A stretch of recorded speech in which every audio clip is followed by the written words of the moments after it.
Səhvi məndə axtarma. Sən idi xətalı.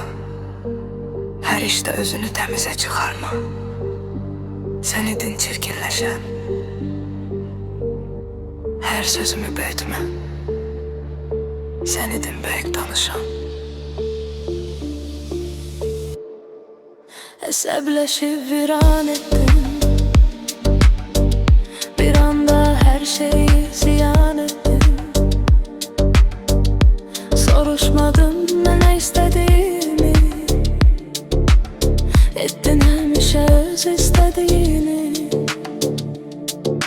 Qırdın mənim qəlbimi. Şad etdin yad qəlbləri. Ayırmadın vaxtından mənə. Məndən dəyərliymiş çöldəkilər sənə. Dərdimə nə deyim nə çarə. Qaldım həmişə biçarə. Etibar yox imiş yarə. Sən də olacaqsan mənim kimi parə-parə. Yanacaq sümüklərin, yanacaq ürəyin, olmayacaq köməyi.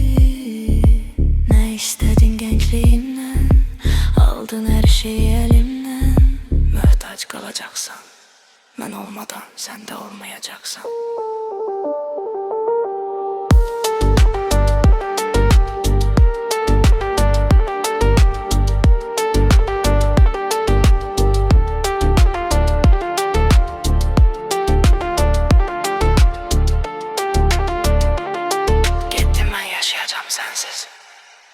Sən isə qal indi mənsiz.